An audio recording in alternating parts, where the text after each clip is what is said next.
Perfect. Good evening, everyone. Good evening. So just a reminder to everybody that we have gone live. So we are now broadcasting. So just wanted to let you know.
Well, I guess you think I'm in bad shape too, huh? Hello. Hello, can you guys hear me at all? Yes, I can hear you.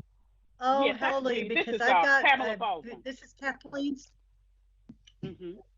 Hi, Pamela. This is Kathleen speaking. I've got some unstable internet. I will hop on the phone if need be, but I'm hoping you guys can hear me and it will hold up. Okay. So it is 6 o'clock, and want to welcome everyone. Are we live yet? Yes, ma'am, we are. Okay. So I will go ahead and call this meeting to order and welcome everyone.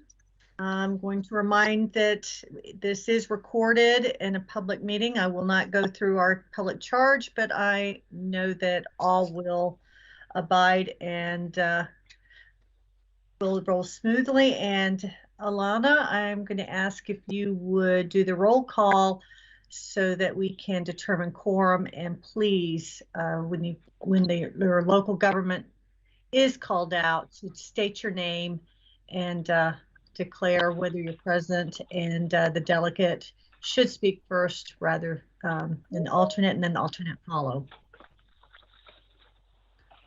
Thank you, Kathleen. All right, so I will start with Aberdeen. President Will Mullaney. Anger. Present, Mayor Bob Smith. Apex. Present, Brett Gant, Town Council. Thank you. Archer Lodge.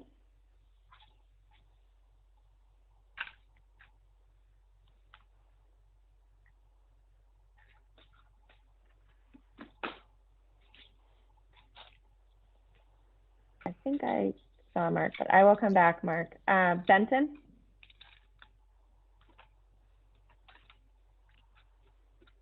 Broadway.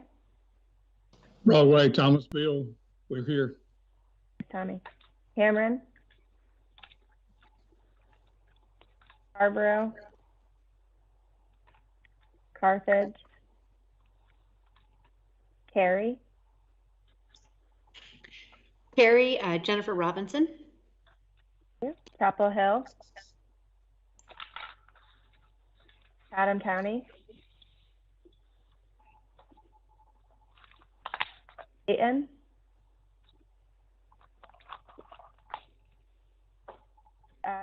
Durham. City. Present. Cesarana Freeman, City of Durham. Durham County.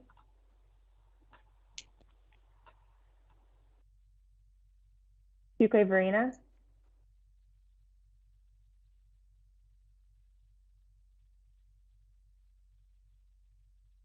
Garner. Goldson. Hillsborough. Kathleen Ferguson, Hillsborough, present. Thank you. Holly Springs. Holly Springs, Shaman Grass, present. Johnson County. Butch Lauder, present. Nightdale. Present, Mayor Jessica Day. Lee County. Lee County, Kirk Smith. Thank you. Micro. Moore County. Morrisville. Kevin Drum, Pinehurst. Thanks, Kevin. Orange County. Sally Green will not be able to attend. She has a competing meeting. Thank you. Pine Level. Pittsboro. Pittsburgh. Thank you, Pamela. Princeton. Princeton, Don Rhines. Raleigh. Robbins. Rollsville.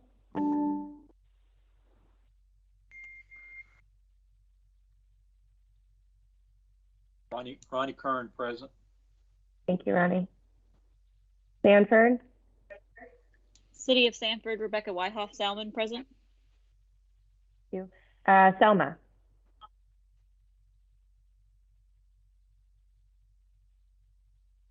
Siler City. Smithfield. Southern Pines. Bath. Wake County. Wake County, Sig Hutchinson, present. Great to be with y'all. Thank you. Wake Forest. Wake Forest, Chad Seri, present. Wendell.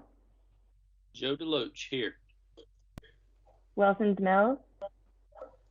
David McGowan, present. Thank you. And Zebulon. Has anyone joined since I began roll call that has not said their name and community yet? Yes, I'm Jane Hogeman. I'm the alternate from Pinehurst. Thank you.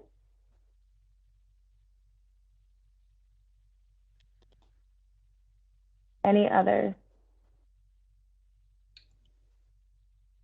Okay, we have quorum.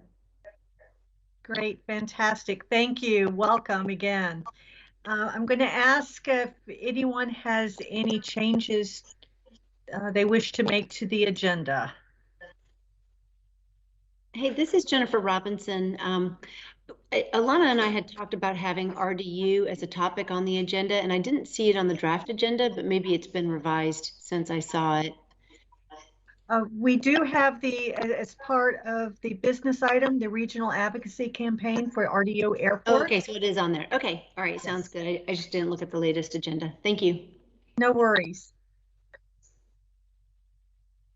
If there are no changes, the chair will entertain a motion for approval.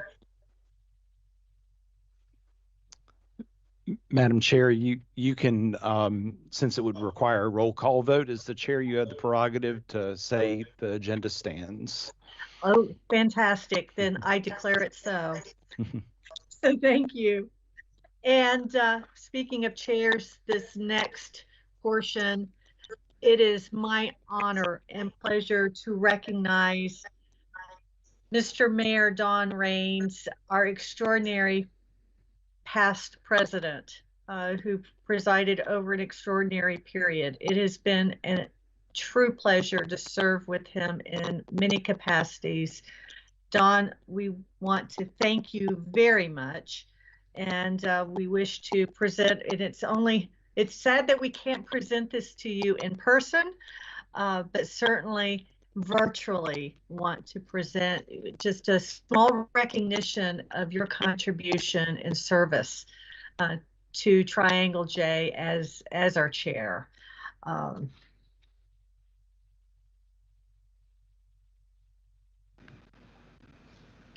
Here, here. Kathleen, Thanks. are you- Yes.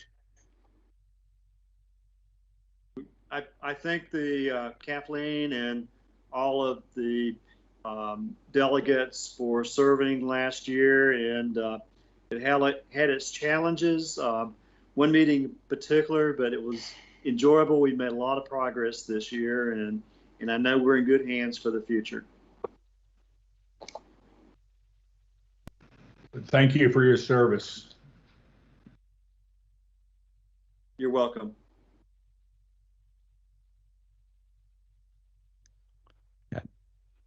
On behalf of the staff, Mayor Rains, I just wanted to say thank you as well. You have just gone above and beyond in being supportive to the staff and to the organization. I'll point out that that Mayor Rains played sort of double duty because he was the chair of the Triangle J Council of Governments and also the chair of the Regional Forum, which is the elected officials that represent one elected official from each of the 16 COGs. So he was busy, and of course, being the mayor of Princeton and doing all the other stuff that he does, but he always found time to meet with me or meet with anybody that needed something. He was a staunch advocate for the COG. I know he'll continue to be so. And so just want to thank you from staff and from myself.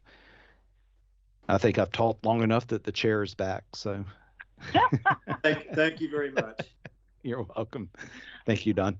Well, I sorry I missed hearing what you had to say, but I know that whatever it is, we all support it. So thank you, Don.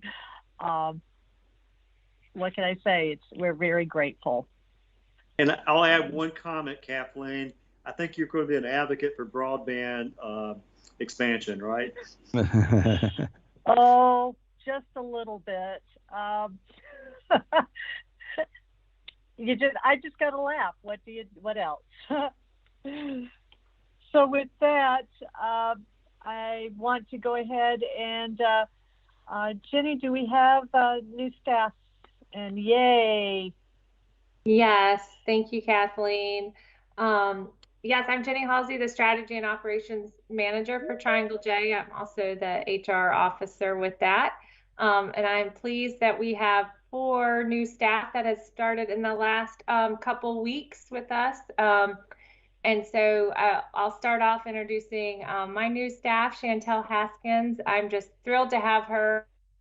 You guys will become very familiar with her. She's our new administrative support specialist, but she will serve as clerk to the board. So she and Elena are working on transitioning that process over the next couple of months. Yeah, excited that she's here. She spent the last 5 years or so at Wake County Public Schools, and she is a Durham native, so she is right here at home. So with that, I'm going to throw it over to her to tell her a little bit more about herself. All right, good evening. Hello. Just wanted to say thank you just for having me. It's been a pleasure. And I've been overwhelmed with such a warm welcome. And I am excited to continue to learn and serve in any way. Just a little bit about myself. Like Jenny was saying, I am from Durham. I graduated right from Southern Durham, not too far from the office. I went over and played softball for Winston-Salem State, so go Rams. So I'm familiar with that area. After college, I did a little coaching, softball and basketball, so some of the athletics there. One exciting thing, I recently wrote a poetry book. I live in Raleigh now, and I also do have a nonprofit. And love to travel. Just got back from the beach with my family. But like I said, it's just an honor to be here. I really do want to learn and grow. And just thank you to everyone for the warm welcome. Let's see. Look, I already beat this slide. I just want to honorably serve. So I was right on it with this one. Why TJ is kind of like, why not? It's a great organization. I already feel that family aspect. So I'm just glad to be a part of it. And I want to just be a part of, just serving the members in the region. So thank you so much again. Thank you, Chantel. And I'm going to throw it to Lindsay Whitson, who is our Community and Economic Development Program Manager, and she has 2 new fellows that she'll introduce.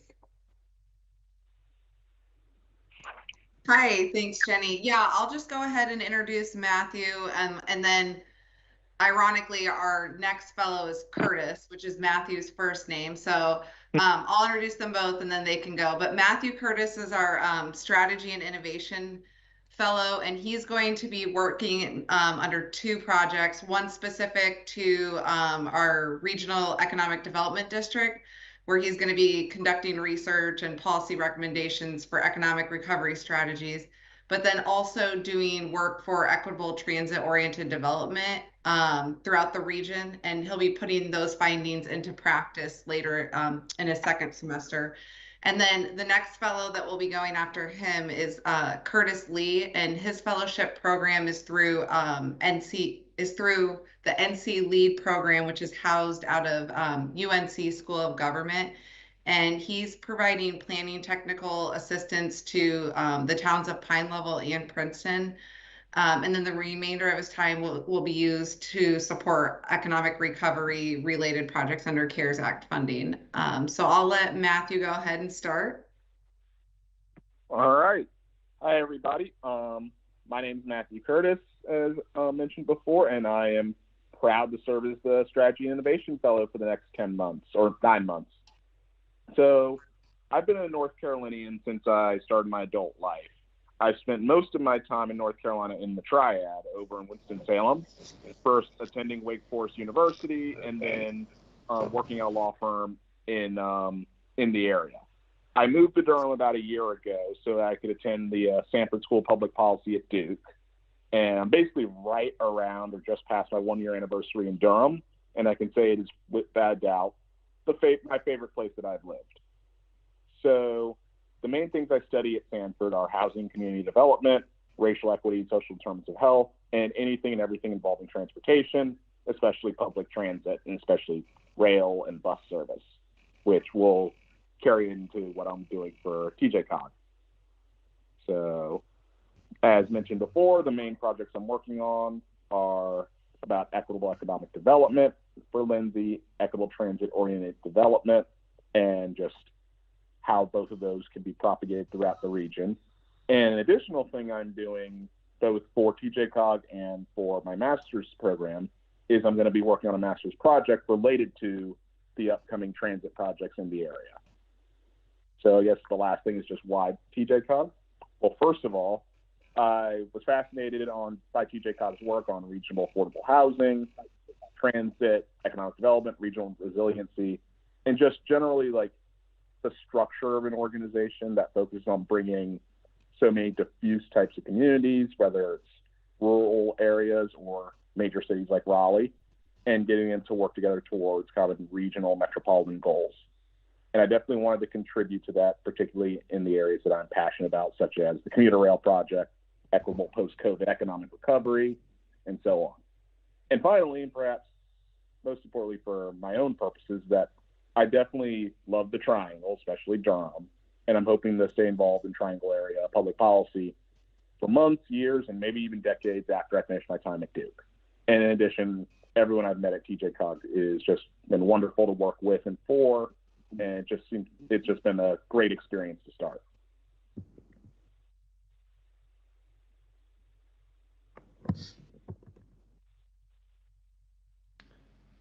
Hello, everyone. So I think Lindsay already started to introduce me, but my name is Curtis Lee. I'm a lead for North Carolina Fellow and an AmeriCorps member. We got, I guess, funding from AmeriCorps, so now I'm an AmeriCorps member and a fellow. So my background, so I'm from Garner, North Carolina. I was raised in a mobile home park in the ETJ of Garner, right on the Johnson County line, so I'm pretty familiar with the area. Went to Garner High School before I went on to Duke University, where I was a David M. Rubenstein Scholar, which is a first-gen low-income scholarship program. While I was at Duke, I was involved with multiple student organizations focused on social inequalities and inclusion, Gente, SHIP, and the MGC. And I also did things related to my academics. I was a history major, so I was in the History Union, Bench and Bar Pre-Law Society, and I was inducted into Phi Alpha Theta Honor Society. So I recently graduated my bachelor's degree in History and Classics with a minor in Political Science. That was just this year, 2021. And then, obviously with my degree and my education, I've had a bit less experience in the field of public policy and planning, but I hope that, through practical work experience, and I've already been out here doing things, so learning a lot about planning and, town administration, those types of things, and I hope to continue doing so in this next year. So what will I be working on? So as Lindsay mentioned, I'm in Princeton and Pine Level, and I do things for the COG also.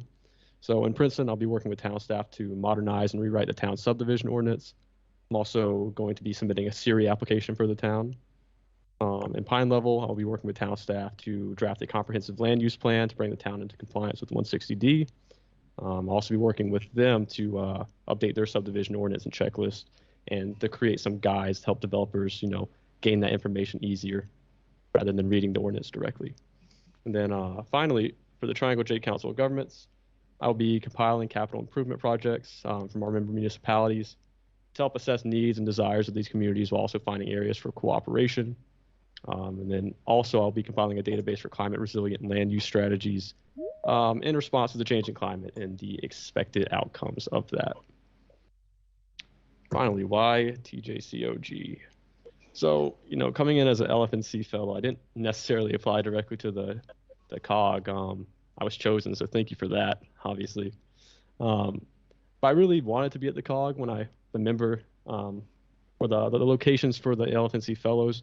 I thought the COG was one of the best locations just because of its location and its impact on local governments, how many governments it serves, and the dynamic environment that I would be serving in, and how many places I would be helping as a member of the COG, and just how much experience that would give me and how much that would help me grow in planning and grow in local government and help understand the communities that I'm from. So thank you for that, and thank you for choosing me as a fellow. I look forward to the next year. Thank you. Thank you, Curtis. And now I'm going to send it over to Mary Warren, who is our Area Agency on Aging Director, to introduce her new staff. Good evening, everyone. It's my pleasure tonight to introduce Susan Bone, who has joined the Area Agency on Aging staff as our Ombudsman in training for long-term care facilities in Durham County. For those of you who may not be aware, before you can practice as an ombudsman in our state, you do have to complete an extensive training requirement and courses and so forth. So she's in the middle of working on that, and it'll be a few more weeks or maybe a month until she can assume those duties. But she recently really relocated to our region to be closer to her family, and that was fortuitous timing for us with our open position. So Susan has a master's in education from Lynchburg College and a doctor of philosophy and a certificate in gerontology from the University of Southern Mississippi. But the thing that really caught our interest was that she had worked previously in a regional council, the Southern Mississippi Regional Planning and Development District, to be exact. So we're very happy to have her on our team, and I'm going to kick it over to her now to tell a little bit more about herself. Thank you. Good evening, everybody. As Mary said, I come to you from a different district down south a little bit in Mississippi. I lived there for 30 years and was an ombudsman and worked for the Southern Mississippi Planning and Development District. So I'm very familiar with the operation of districts and how people come together to make communities and lives of others better. So I'm very happy to be with you all. This part of the world is not foreign to me. I do have my parents living in Pittsboro, and they've been in the area for 29 years. So that's one of my reasons for coming back. I also have grandchildren and great-grandchildren in Lynchburg, Virginia. So they're closer to me than they were when I was in Mississippi. And my role as an ombudsman and caregiver support coordinator helped me to just work with the elderly population in ways to advocate for them and assist them in bettering their lives in long-term care facilities. And as you can see, I'm a bit older than the other people who have gone before me. So I'm getting closer in age to the people who I'm serving. So I have great incentive to do a good job. So it's really great to be with the Triangle J, and I look forward to meeting all of you one day in person. Thank you.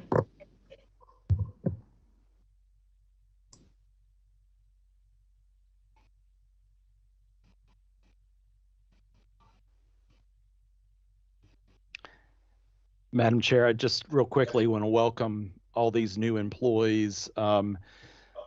Several of these are new positions, which were approved in the current budget, and we're just really excited about the experience and the passion for serving the region. So welcome to them, and we'll have several new employees at your next meeting, as well as we continue to hire on some staff with the new positions with the budget. So, Madam Chair, back to you. Thank you. Can you hear me?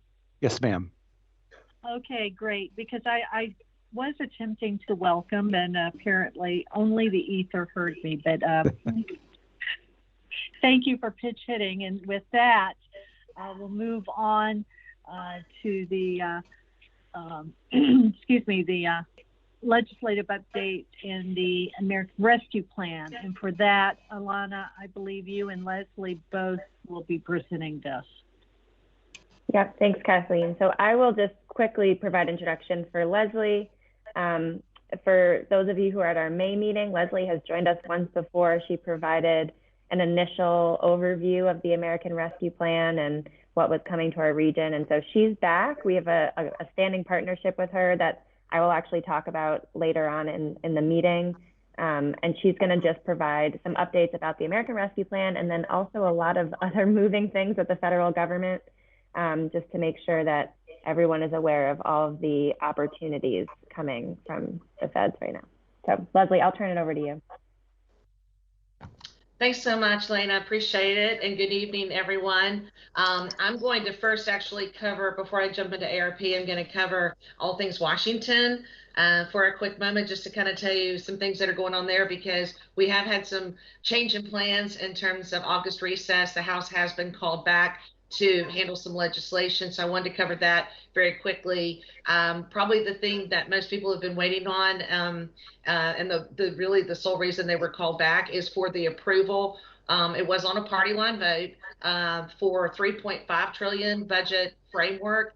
And they did that on Tuesday, yesterday. And that is after the Democratic leadership was able to reach an agreement with moderates in order to guarantee that there would be a vote on the infrastructure bill. So the Senate, as everyone knows, passed a bipartisan infrastructure package. Our two senators from North Carolina were part of the G12 that helped negotiate that package, and they did support that package. It has gone to the House side. There had been some pushback from centrists that wanted the infrastructure before the budget recon. which is the larger package, the American Families Plan issue, and there were progressives who wanted the budget recon before infrastructure. So Nancy Pelosi was able to work out a deal where they moved forward on a rule for the budget framework, guaranteeing that they will, or a deal to bring to a vote on September 27th, that larger infrastructure package. Although that approves movement of the package, it does still have a ways to go. The House Chairman of Transportation and Infrastructure had his own bill, the Investment Act, and Infrastructure Investment Act, and he really wanted to see that, including the line items that were included, member designated spending included in that infrastructure bill. He really wanted to see that be part of the package. So he wanted to go to conference on it. That's not the case. They're going straight for a vote on the Senate package, which the White House has approved. So there may be some additional negotiations going on there. And the Progressive Caucus, has also said that they will not support the vote on infrastructure without first getting budget recon, and so the reconciliation. And so that could also, basically their response was, you may have promised a vote, but that doesn't mean we'll vote for it. So there's still some things that need to happen. However, I'm confident that it will make it through, and it will make it through on a bipartisan basis at some point, so that we can move forward on that plan. As part of the rule package that was adopted to get this moving, this budget framework, that's the $3.5 trillion package that has been under discussion. It's known under the Biden administration as the American Families Plan. It's the third piece of the Build Back Better that the Biden-Harris ticket campaigned on. And so setting this budget framework up allows them to go forward to the committees that have to draft the tax portions of it, the tax increase portions, which will pay for the bill, and then also the committees that will draft the spending portions of the bill, and then they'll come together with one big package under reconciliation to go for a vote. Budget reconciliation means that they do not need Republican support in order to pass the legislation, so it can go through and will go through once they get that developed.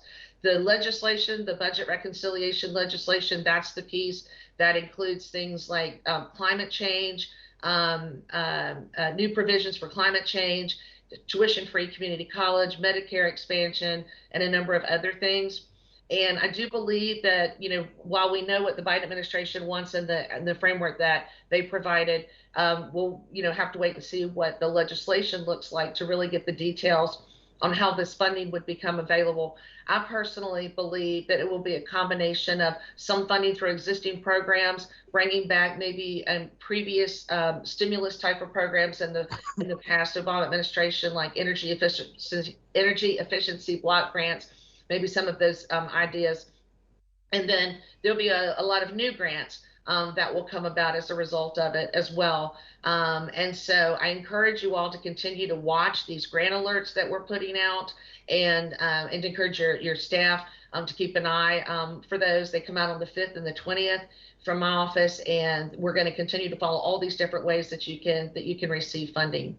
So in any case, back to budget reconciliation. The rule provided a deadline of September 15th to get the details of that legislation from those committees that have to draft it. So, in less than a month, we'll know a little bit more about how that is looking. In addition to the 1.2 trillion infrastructure package, 3.5 in the budget reconciliation, social infrastructure or human infrastructure. We also have a number of deadlines. September is going to be very, very busy because we have a number of other deadlines coming in that Congress will have to deal with. First of all, the annual appropriation bills are supposed to be approved by September 30th. They're not going to make that deadline, which is actually not that unusual. They haven't made that, Congress as a whole hasn't made that deadline for some time, regardless of who's been in charge. So they've got to get those appropriation bills done. The House did a good job of getting a lot of theirs finished, but the Senate really hasn't even begun to work on theirs. And so they'll have to do a continuing resolution to keep the government running beyond October 1. And I do believe that will most likely go through mid-December. So if you have programs, a lot of transit programs, sometimes they have to wait on reimbursement. from FTA, and so that you end up putting money up front and then having it, backlogged and reimbursed. So just be prepared. We are looking at another continuing resolution. The other big spending issue that will come up at the same time as all of this towards the end of September is the need to raise the debt ceiling. And so that had been postponed. It will now expire. And so they're going to have to do that as well as pass these annual appropriation bills through the continuing resolution. Very quickly, I want to cover just some other real key pieces of one other piece of legislation that they voted on Tuesday that folks may have heard about. That was H.R. 4, which is the John Lewis Voting Rights Advancement Act. And it passed again on party line vote. It is not, just to give you a heads up, it's not likely to it's got a really big hurdle to be passed by the Senate. Primarily over, at least from floor debate, primarily over a provision that would require certain states and localities that were deemed to have a history of voter discrimination to get federal approval before they could get any changes to their state or local election laws. And so if you either had a history of voter discrimination or your changes fall into what's deemed as a category to be discriminatory, you would have to get pre-approval from the feds. So that has been called out as a federal overreach by the Republicans. And so given the margin in the Senate, I really don't see that they would have the 60 vote threshold to get that through. So I'm going to switch real quick to ARP. And again, I'll be happy to answer questions at the end about any of this, both what's happening in Washington as well as ARP. But very quickly, everybody's looking at the August 31st deadline, of course, that's coming up. We're still operating, I think everyone knows, we're still operating under the interim final rule. And so I'm going to say to all of you that I know everybody's anxious as elected officials to please the public and show that you're spending the dollars and you're making decisions, but I can't stress enough the importance of waiting for the final rule before you really make any firm commitments on your ARP funds. The final rule, the Treasury has indicated or hinted that we could probably see the final rule more likely as mid to late fall, which is actually along the lines of what I was anticipating. They've received thousands and thousands of questions from the national organizations that they're coming through and trying to answer. So we're looking at least another month, maybe 2, or I'd say probably 2 before we'll see that final rule. And then usually there's going to be probably, about a 60-day response time. If anybody wants, they'll have to put it in the Federal Register for public comment at that time, although that may not change a lot. In any case, in the meantime, it will continue to evolve. They'll continue to put out pieces of guidance like on reporting and other initiatives that they're working with. And they will continue to update their frequently asked questions. I believe we haven't seen one since July 19th. I believe we'll see another one after they get past this reporting deadline. I think they're so busy helping folks get through the guidance for that they'll end up going back with some additional FAQs during this interim period sometime after that August 31st deadline. So in the meantime, the Treasury has announced, related to ARP, but not necessarily the local relief funds, Treasury has announced that 7 additional policies actually to encourage state and local governments to expedite their emergency rental assistance. That is hot off the presses. It just came from the White House today. Some additional guidance on that in terms of ERA. So be on the lookout for that. I'm also going to, in a moment, I'll put in the comment section a link to the blog that has a wealth of information on that announcement that came out of the White House today. They've also, under the Consumer Financial Protection Bureau, they've released a rental assistance finder tool that will allow anybody in the country to go on and search for additional emergency rental assistance programs specific to their area. So that may be something that you want to pass on to your staff. Another thing that's been coming out in other pieces of guidance that I thought was really interesting is the opportunity for your local relief funds. You as a locality are able to put some of your ARP funds into interest-bearing accounts. And what's even better is that there are no restrictions on the compounded interest earned off those ARPs. So that really provides an incredible opportunity to maximize the value of those dollars. There's been a lot of folks that have commented on, some of the problems with the flexibility of the local relief funds, particularly in the areas of transportation. So getting that compounded interest and no strings attached really could provide, really could provide some very unique opportunities to spend in areas that aren't otherwise approved under the existing ARP legislation. So those are a couple of highlights that I wanted to provide. Always happy to answer questions about anything to do with Washington. And with that, I'll turn it back over to you, Elena. Thanks so much. So before I get into my own presentation, are there any questions specifically for Leslie on anything she has shared?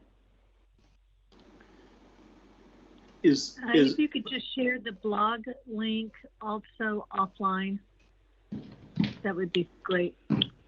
Yeah, we'll include that in the after action report. I have a couple of links I'll send you, Elena, on some of these other things in terms of the use of the funds for the interest-bearing accounts. I've got a couple of links to good articles. National League of Cities has done a good job of putting information out, as well as NACO and other groups. So I'll give you a couple of links that you can include in the minutes if you'd like. Thank you. Don, were you going to say something? Yeah, Leslie, is there any guidelines for community centers or housing for older adults that might fit into economic development? You mean in terms of the local relief funds, or do you mean in terms of what's coming up with the Economic Development Administration funds? There's a lot of different categories going on right now, so I want to make sure I answer your question. Yeah, American Rescue Plan. Okay, so I don't know that there's any specific guidance for that in terms of older Americans in housing, but I'd be happy to do some research and look into it. Thank you. Hey, Leslie, this is Brett Gant, Town of Apex. I was wondering, the Town of Apex submitted a comment to the docket for that American Rescue Plan funding. And I was wondering if you have any insight onto the scope of the changes. What are you hearing as far as changes in the final rule versus the interim final rule? Oh my. Well, so just to give you a sense of what they're trying to do in terms of providing additional guidance, NACO's document, if I recall correctly, alone was about 40 pages in terms of their comments on the interim rule. I think U.S. Conference of Mayors had something similar, maybe 25 pages in the National League of Cities as well. So to be quite honest, it's not going to change the intent of the legislation, but in terms of providing additional information to comb through, I think it's going to be substantial. They're going to, like I said, they have just thousands and thousands of questions that they need to answer. And with each of those, they're going to provide additional examples of what people may say, can I do this, can I do that? And within those questions, that'll give people ideas about the types of things they can do.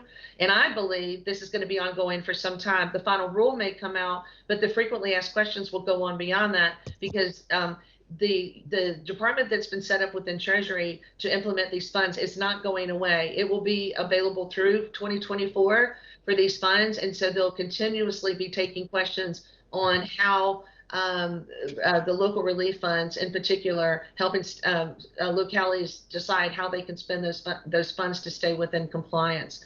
So I don't think it'll change the intent of the law. I don't mean to imply that, but I do think there will be a wealth of information in that final rule, and I think it will create a lot of new ideas. For every question, I think it'll create another question about, just how far these funds can go in terms of flexibility. Thank you. And I will just build on Leslie's point. Already the Treasury has their FAQ document, which is already a great resource and will probably continue to be the best place to get more in-depth answers on eligibility. And so if you haven't seen that, I would encourage everyone to look at that document. I'm imagining that will probably be what they continue to update until there's a final rule. So that is true. And what's really great about the Treasury FAQs is that if you read through it once, then every time they do an update, they're all set by date. So even though they insert new material into different I would say like categories, if you will. So if it's a stormwater question or a broadband question, they'll go back and insert additional information, but they'll date it. So every time they come out with a new updated FAQ, you don't have to read all the way through it. You can go back and look specifically just for those entries on that date. It makes it very, very easy to read, and it's very digestible. Now, I will admit right now, ARP implementation, because it's brand new, this is monumental. It's never been done before. These types of funds have never been out and directly available in your accounts the way this money is. And so understandably, it's taking a lot of time to really get some clarity on how these funds can be spent. And but they're really working hard to get that done and to get all the information that they can possible. And localities have been doing a great job of asking questions, because I've been on many calls where Treasury has said, they hadn't thought about some of these things until it actually got in the hands of localities like yourself that came up with really good ideas. So so the FAQs, continue to watch that. We're going to be seeing that in the interim, but up until the final rule. But even after the final rule, I truly believe they'll continue to update that document as more questions come in. Any other questions for Leslie? I'm going to move on to my piece just so we can keep everything moving. But if you have any questions for her, you can put them in the chat. You can also email them to me later. Leslie is working with us ongoing, so if she's available to answer questions at a later time. So to segue from what Leslie's remarks, obviously there is a lot of movement going on at the federal government level that will be impacting our communities. And so we've really shifted some of our efforts at the COG to make sure we're responding to all of that. And so I'm just going to be talking through at a very high level our response that we've been undertaking to help all of your communities, a little bit of a local look at how American Rescue Plan is actually impacting our region, and then our long-term plan that we would like to get some feedback and really some support from all of you on as we move forward. So as of August 4th, these are just some local updates. All but 10 of our communities had received their first round of direct allocations. As you may be aware, there's 2 sets of funds that will be coming to your local government. The first one now, the second one in the coming next year. And so we're continuing to work with the Pandemic Recovery Office to make sure that everyone has received their funds and is able to access them on time. I did just want to share this number. You'll see $329 million. That's how much our region has received from this funding. That's an incredible amount of money. And so, that's one of the reasons that we see it as so important for us to be helping all of you make educated decisions and thoughtful decisions and supported decisions, and have us available to help you with all of that. So it really is an incredible amount of money to be bringing into our region, and this is only the first half of those funds. So our region will end up with about $750 million from this funding source. So as I mentioned, we've been doing a lot of work around the American Rescue Plan. This is at a very high level, some of the things that we have been doing. We have weekly emails going out to, we have a list of designated staff from each of your local governments. So at least one person from every local government is their ARP designee. They receive weekly emails on funding deadlines, updates related to documentation that they need to start submitting to the federal government or the state. We are producing a lot of resources and fact sheets. So similar to that FAQ document that Leslie was talking about, there's a lot of questions coming from all of the local governments that we are working with on what projects might be eligible. And some of it we really can't answer at this point, but some of those things we can absolutely put together and share out with everyone, so everyone has similar resources. So we've been doing that. We've started doing project identification with a lot of local governments. So many of your staff are in regular communication with a lot of our staff, talking through project ideas, what might work, working with the School of Government as well to make sure that we're helping all of you see the possibilities within what's eligible through the American Rescue Plan. We also have monthly meetings. So one Friday every month, all local government staff that are designated for ARP work join us for a monthly meeting to just talk about any challenges they're having. Obviously, right now, we're still kind of in the weeds with receiving funds and figuring out where to put the funds and how to have the board adopt the funds with a resolution and all of those more administrative tasks. But they've been meeting monthly to talk through those things. Lee is serving as the COG liaison, actually for all of the COGs, I believe, at the state level. So the Pandemic Recovery Office has a standing committee with all of our statewide partners. And so Lee is representing the COGs on that committee, which has been really great to have our voice at the table. We are doing grant tracking. Leslie mentioned this. We have a bi-monthly grant newsletter. So if you are not receiving it, or if your staff is not receiving it, which I would imagine many of them are, I encourage you to sign up for it. It goes out twice a month, and it is just notifying you of all of the funding resources that are coming from the federal and state governments right now, which is a lot, and a lot of new funding sources. So it's a little bit different than past years where you might have expected grants that, you know, come out yearly to come through. There's a lot of new opportunities, so it's a lot harder to track. And so that's a great place to see all of that in one place. And then we also did assist at least one of our local governments, if not more, with actually applying for their direct allocation. There was a lot of fun federal government system requirements involved with having a DUNS and a SAMS, which are acronyms for however you register for the federal government system. So we helped some of our local governments with that. So obviously we've been busy, but we are also trying to think through what our long-term response is. And so tonight we're going to be talking a little bit about the long-term response, specifically with one program, but I did want to share just at a high level all of the things that we're planning to do over the next several years as we all work through American Rescue Plan. First is grant writing and assistance. So this will be specific to funds that are outside of direct allocation. So there's a lot of other funding sources that are American Rescue Plan or other sources that are coming down from the federal and state governments. And so we're going to be continuing to work with local governments to make sure that they're responding to all of those new opportunities. One thing that I think Leslie has mentioned in a past meeting to this board, but if not, there are a lot of funding opportunities. And so it's important to make sure that if there's a funding opportunity for a project somewhere else, that you don't use your direct allocation for that. And so we really are stressing that to everyone, that there are a lot of opportunities out there, and where you can fund something elsewhere, we're going to help you find that. So that's the goal with the grant writing and assistance. Obviously, state and federal advocacy, Leslie being here at our meetings is one indication of that. We're really working hard to strengthen making sure that we know what's going on and are keeping you up to date on all of that. Local project tracking, this has not started yet, but will in the next couple of months as your communities start to actually make decisions on what projects you are going to be working on. And this will be for two reasons. One, to show the value of the funding and the creativity of our region, and also to help all of your communities see what others are thinking about doing. So we've heard that from a good number of managers and staff, that they really want to be able to see what others are considering. And so we'll be tracking that as those decisions are made. Coordination between funding sources. You'll see after my presentation, Lindsay's going to talk to you about the EDA funding source.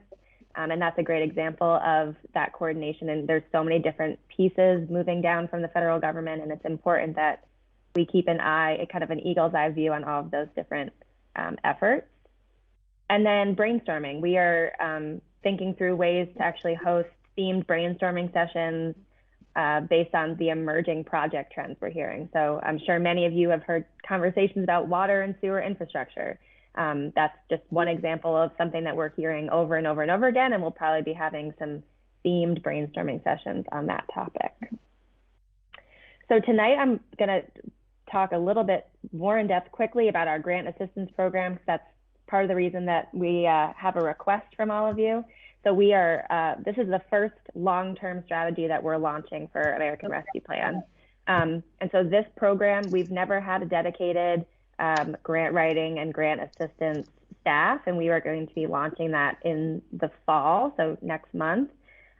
This will be a comprehensive program that will help more in-depth track grants that are coming down, help with proposal development, help with grant writing and reporting, and then if grants are won, help with the administration of them. And so this will be something new. We currently are offering this program to our local governments for a cost share. and I've got a little star there because we're hopeful that we're going to get some funds from the state government that will help us supplement this work and support it long term. But for now, it is a cost share to our members, but a pretty decent rate for ongoing support with grant assistance. And so we have 9 member governments that have already committed, and we're have a few more who are considering. So this grant program and all of our efforts, we really want to make sure that we are focusing them. There's a lot of different ways that we can spend our time. And so it's really important that we have a set of priorities and goals in place for all of this work. So the grant program, what grants we're going after, and in general, how we're helping our communities. And so you'll see in your packet, it's actually under the consent agenda because that's where it will be adopted. There's a document that's I believe entitled Regional Recovery Priorities, and I'm just going to quickly go over that, but we are asking you to formally adopt these priorities for us, with the hope that it gives us a little bit more of a narrow and the word is escaping me right now, but something similar to narrow, a very tailored approach to American Rescue Plan and COVID recovery. So how we're assisting you. Obviously, we want this internally, but we also want it externally as we start doing more state and federal advocacy, making it more apparent what the priorities are for our region, to funding agencies when we're talking to them about opportunities, and also to our legislators. And then it will also help strengthen our grant applications that we have a set of priorities for this recovery. And so I will say you are probably not familiar off the top of your head with our comprehensive economic development strategy that you approved earlier this year, but these priorities are fairly similar to that document. They're not pulled out of thin air. We really want them to match what we already see as priorities, but it's really just to have a comprehensive document that we can include in our grant applications and for our program. So I will just quickly discuss the goals and the priorities that we're asking you to adopt. So these will really be our funding priorities and goals for COVID recovery. 1, access new revenue. 2, build capacity. 3, catalyze creative partnerships and collaborations. And 4, implement a proactive approach to receiving more funding. And so those are the goals for all of our recovery efforts. And then the priority areas that we'll be really looking to seek funding for are, oh, and my screen's really small. Hold on one second. Can't read them all. Comprehensive economic development, reducing barriers to entry for career paths and workforce development, strengthen pipelines for financial and social capital, climate resilience, support for our smaller communities, and innovation. And I'm not going to go into the details, but you can see a lot more in each of those in the document in your packet. And so we're asking you to adopt these, and I would love to hear if anyone has any additional thoughts that they don't think are, that they think it might need to be reflected in this document. But as I mentioned, it's pretty close to our comprehensive economic development strategy, just reframed from a recovery standpoint. Alana, I have a question. This is Jane from Pinehurst. I'm just the alternate. That's okay. Has anyone given the tiniest thought to how all this money is getting paid back? That is a great question. Yeah. And is it possible that it won't have to be paid back in direct, ratio to what we get? In other words, might it be possible that we have to pay back more than what we get? I mean, Washington these days is throwing around money like it's nobody's business. And there's also a danger in becoming so reliant on handouts from Washington rather than making do with what we have. And it just makes my blood run cold, I got to tell you, to hear what I'm hearing tonight. I'd like to hear us standing up for our own selves and doing what we can for our own selves a little bit more, and thinking about the long term rather than what's going on in Washington, which is unnerving to me, for the long haul, for our grandchildren. That's my comment. Thank you. Anyone else? Hey, Elaine, this is Brett Gant, Town of Apex. Hey, Brett. I have a concern with all this money having to be spent, in a few years, that municipalities and counties will bid against each other for projects, and the costs will go up because the people who are going to be building these things will have just too much work. And so, is there any thought to kind of a regional approach that we could minimize that, such that the money goes as far as possible? Yeah, I mean, I think we would like to help where we can with making that not as much of a challenge. I think some of that will come from, as we start hearing what folks are thinking about, our hope is that we can kind of connect the dots between project ideas. And so obviously that depends on a lot of different moving pieces coming together, but that's, I think one example, I don't know, Lee, it looks like you're about to speak, but I would say water and sewer. I know we've heard there's a huge priority for that to be regionalized water and sewer projects, at least at the state level. Not saying that that's what we're encouraging, but there are a lot of opportunities for those kinds of projects to go to be more comprehensive in scope, and that might reduce some of the competitiveness. So we're absolutely open to that, but obviously we want to support decisions that local communities make. Go ahead, Lee. No, and I would just add that, Elena's right. We are doing what we can to convene and bring people together that are willing to talk about where those opportunities are.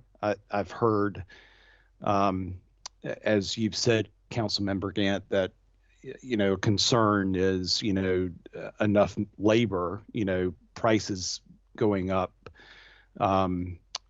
Can the money be spent? I think as elected officials, you all are in a unique position to also set expectations for when there are opportunities for regional projects, that you all encourage that. And we're certainly willing to help coordinate that. We could even help bid regional projects if there are one or more local governments that wanted to work together. And that would certainly increase the likelihood of contractors and others paying attention and bidding on those projects. So it's a very good point you've brought up, and is a big concern. Yeah. Go ahead, Steve. I see your hand up. Yeah, sorry. Yeah, I just had a quick question on the innovation part of it. I've come across, entrepreneur. I know we've got the Sandbox Challenge, and we've, encouraged kind of innovation from our members, but I've run into entrepreneurs this year that have developed like artificial intelligence technologies and machine learning that can help us, make better decisions during the pandemic, and also data and analytics companies that can help with opioid in terms of reentry services and things like that. Would there be grant money available for these technology companies or these entrepreneurs that can pursue it? And because there's these big pockets of money coming down. I even spoke to the Wake County manager, and he said there's just so much money coming in from, all of the federal departments from ARP that sometimes they don't even know where to begin. Money for restaurants, money, $217 million for COVID, and they don't even know how they're going to allocate that. So how can businesses in our region learn about it from an innovation perspective? I think that's a great it's a great question. I know we've been trying to encourage, at least with what we know so far. I don't know that there are yet funding sources specific to that topic, but I know there's a lot of resources already for small businesses that are not through the local governments, but are actually direct funding sources for small businesses. So we have been encouraging local governments to actually direct their businesses right to those funding sources. But I don't know that those speak to the innovation part. So we'll have to keep an eye on that. Okay. The other thing I would say is, I know Lindsay's going to talk a little bit about the U.S. Economic Development Administration, but if there are specific industry clusters that may be advantageous to really look at. The US EDA funds may be a really good place to look for those opportunities. And so, Councilmember Rao, I'd encourage you, if there's some ideas or some folks in the region talking about some specific clusters like that, maybe connecting with Lindsay and thinking about how US EDA funding possibly could be an opportunity. And Lindsay's on the staff, correct? Obviously. Lindsay. Yes, sir. Okay. Yeah. Lindsay's going to be presenting next on some of those opportunities. Thank you so much. Really great.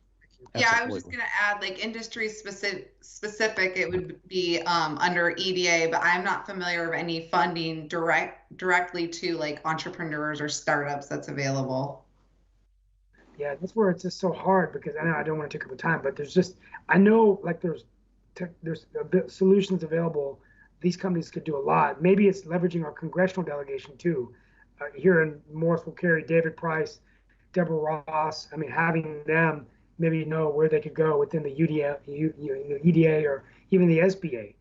And I think that's the biggest frustration in terms of the honorable Pioneer member who said there's so much money coming in, but we can only help ourselves if we know where to go to the faucet to figure out how we can get some of that to create the jobs we need here. And so sometimes what I'm hearing from businesses is there's so much money coming down, they don't even know where to begin. I mean, I go to so many presentations where I just see all the slides about the money, but I don't know how can I bring that money into Morrisville to help the small businesses that are coming to me saying I can't even survive. And I know every municipality is feeling that. So that's just food for thought. Thank you. Thanks, Steve. That's a great point. Don, you have your hand up? Yes, I just wanted to comment from representing small municipalities, whether it's in Johnston County or Chatham County or Moore County, planning for long-term projects like flood mitigation, water and sewer. We've been living from budget to budget without much help except USDA rural development for long-term projects. And this presents a lot of opportunities to get our infrastructure in place, to bring about a better community, as well as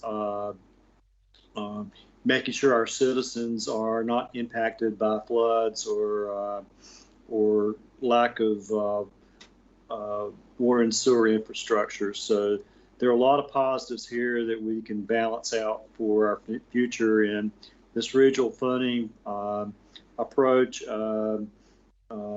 giving us a think tank to put that together, it's a true blessing. Thanks, Don. Yeah, we'll definitely, we're really going to be prioritizing thinking through some of those long-term strategies for all of our communities. But yes, especially the smaller ones. Not especially the smaller ones, but also the smaller ones. Are there any other questions before we close? Okay, well, thank you all. Thank you, Alana. That was very informative. And with that, we'll move ahead. It's a good segue to the investing in our communities for EDA funding with Lindsay. Yeah, thank you. I'm Lindsay Whitson. I'm the Community and Economic Development Program Manager, and I'm just going to do an overview of EDA's funding that they have available. It was announced about a month ago, and they have 6 different pots of funding, and I won't go too much into detail about them, but just give the high-level overview. So for those of you who don't know, Economic Development Administration, their mission is to lead the is to lead the federal economic development agenda by promoting innovation and competitiveness, preparing our American regions for growth and success in a worldwide economy. Some of their main missions are to promote job creation and retention, attract private investment, and support the long-term economic development goals. Next slide, please, Elena. And so these are those 6 pots of funding that I was talking about. Again, they were allocated $3 billion through the American Rescue Plan package. So the first one, the first pot of funding that you see is the statewide planning, research, and networks. That portion is receiving $90 million. Obviously, the statewide portion, the money is just going directly to the state for that. But for the research and networks portion, those are for they will invest in projects that really support economic plans and research that further assesses the effectiveness of their overall programs. So there's a lot of room for innovation in that pot of funding. And then the Build Back Better Regional Challenge, that is an opportunity that is probably the most transformative. There's two phases. Phase one is submitting a concept proposal. This has to be industry focused. That you're proposing 3 to 8 projects within that industry, and they can be planning projects, entrepreneurship projects, infrastructure projects, workforce development projects, among other topics. And then the EDA is going to select 20 to 30 finalists to be a part of the phase 2, which they will then award up to $75 million to implement those projects. So again, that's very transformative, and the definition of regional is very open-ended. It can be a city, it can be a county, it can be multi-state. You know, obviously they're encouraging larger geographic and demographic representation. So that's where that thinking regional approach really comes into play with this project specifically. This pot of funding specifically. The next one is the travel, tourism, and outdoor recreation. That pot has been given $750 million.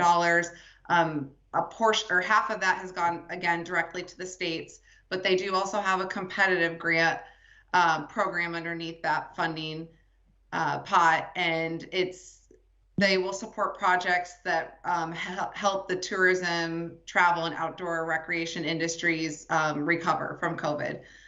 And then the next is economic adjustment assistance. That's the most flexible pot of funding. This can be used for construction or non-construction related projects, technical assistance, planning, actual infrastructure development or improvements, and then they also have a revolving loan program. The fifth pot is the indigenous communities. Those have to be federally recognized tribes that are applying, so that doesn't affect our region. And then the sixth is the Good Jobs Challenge. And that's really an effort to support curriculum development, system development, where you're encouraging regional collaboration, and also actual program implementation. So like training opportunities, apprenticeship programs, but also addressing challenges with wraparound services like transportation, childcare, language access, etc. The Good Jobs Challenge and the Build Back Better Regional Challenge, those are the only two that have hard deadlines. So the deadlines that are on the NOFOs are the deadlines that are to be followed. And those are the two that go through, they are going to be reviewed on a national level. The other 4 will be reviewed out of our on a regional level, which we're based out of Atlanta's regional office. And those deadlines on those NOFOs for those 4 are recommendations, but strongly encouraged to get your application in sooner rather than later, but also make sure obviously that you have a compelling application and you're not just throwing something in to get it in. I think next slide, Elena. And so these are just the eligible applicants. Obviously, as state, municipal, and local governments, and us at TJCOG as the Economic Development District, we're eligible. And then institutions of higher education and Indian tribes or consortium of Indian tribes, and then public or private nonprofit organizations. For-profit entities are not eligible. Next slide, please. These are EDA's 7 investment priority areas. The 2 at the top are highlighted because they've recognized those as their top 2 priorities.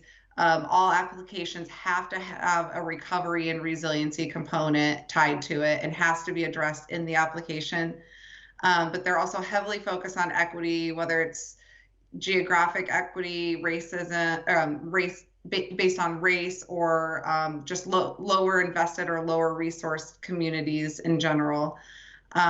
Workforce development, manufacturing, technology-based economic development, environmentally sustainable development, and exports and FDI, foreign direct investment, are their other priority areas.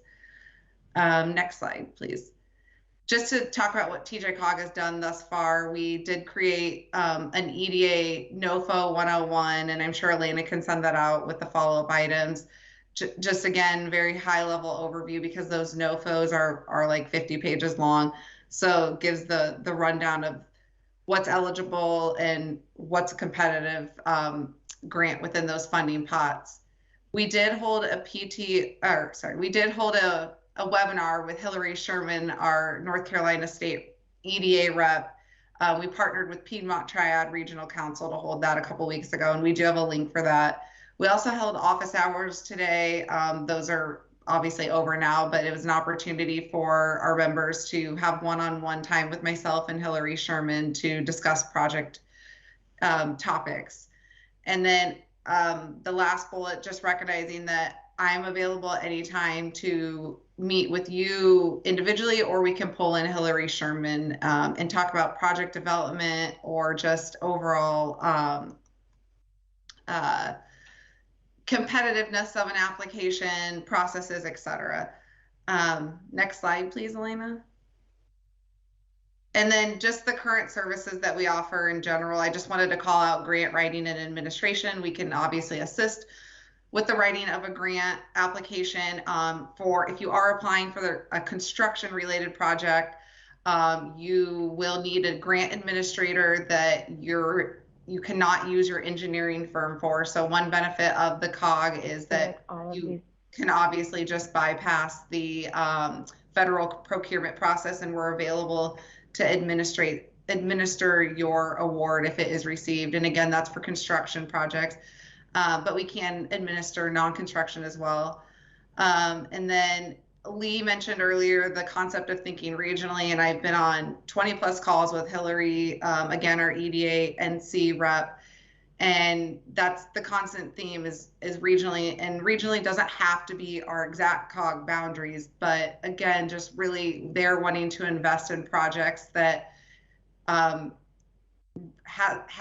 serves the most people, projects or groups of organizations. They just want to have their investments reach the highest return of investment that it can for those that it's serving. And then I think that's it, but next slide, Elena. Oh, I'll just do this really quickly, but and again, I think Elena will probably provide these slides, but these are just a couple examples to help you get you thinking about potential projects. Again, infrastructure is one potential project in our own region. Last year, Clayton received $6 million under the EAA program for construction of sewer improvements for their East Clayton industrial area. So again, the thought is it'll help boost investment into the community, into the region, and create jobs and retain jobs. And then outside of our region, last year, I think this was through the CARES funding, Winston-Salem and Forsyth County received money to address hangar repairs at the Smith Reynolds Airport, and those were damaged by Hurricane Michael, but obviously they had adverse economic impacts from COVID-19. Next slide, please, Lena.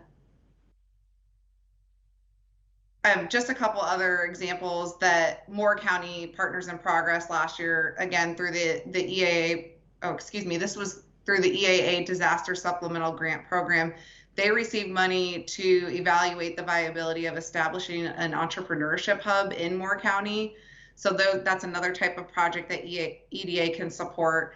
And on the right, you'll see that through the CARES Act funding earlier this year, Land of Sky and Southwestern Regional Commission on the western part of the state received money to conduct a supply chain asset inventory and gap analysis for the outdoor gear and medical technology industries in Asheville. So just a range of types of projects that EDA can support. And one of the benefits under these ARP funding is some of the program areas require zero match, and some require only a 20% match, which typically EDA runs a structure that's 50 grant, 50% match. So opportunities for less, if not any matches with the ARP funds. I think that's my last slide, Elena. But I can answer any questions, or there's my contact information. Lots to digest. Thank you. Does anyone have any questions for Lindsay?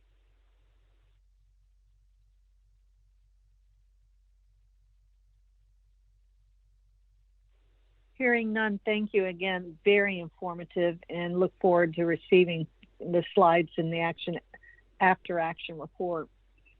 And now, for the regional advocacy campaign for RDU Airport, we'll turn it over to Jennifer Robinson and again, Alana.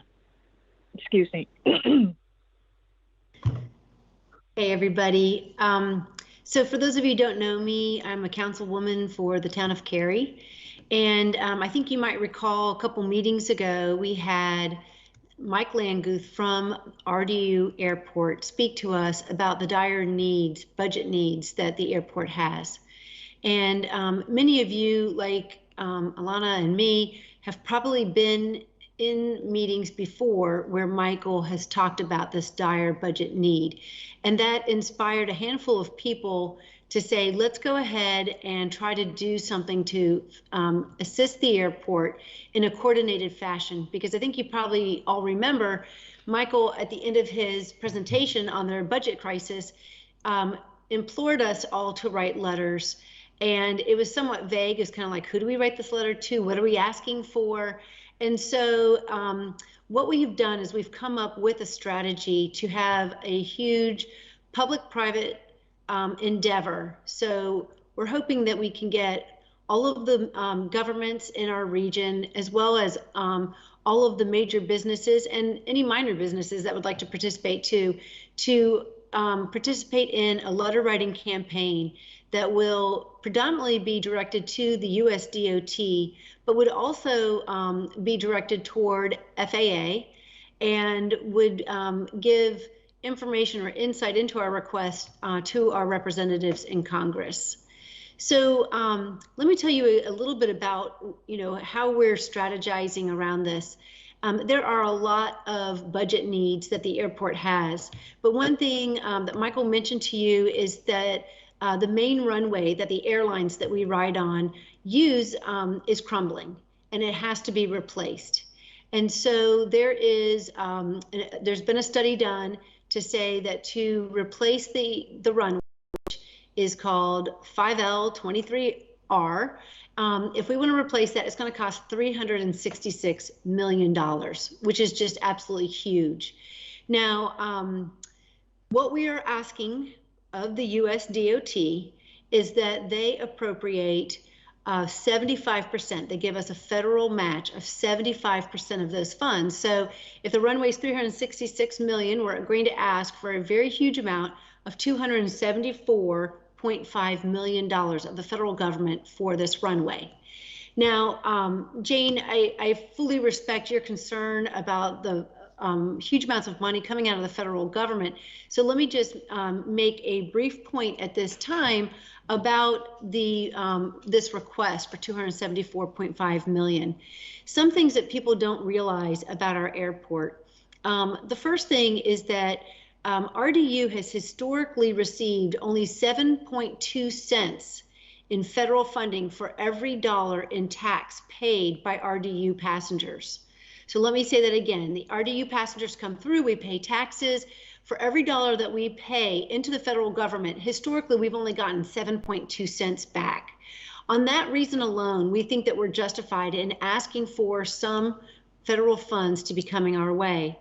Additionally, there are entitlement funding that is generated at the airport But RDU is basically required to return 75% of those funds, of those entitlement funds, to the federal government, and that totals on an annual basis of about $7 million. But you can imagine year over year, this is really adding up. So between those two, what I would call donors, donations that our region is making into the federal system, we're getting very little back.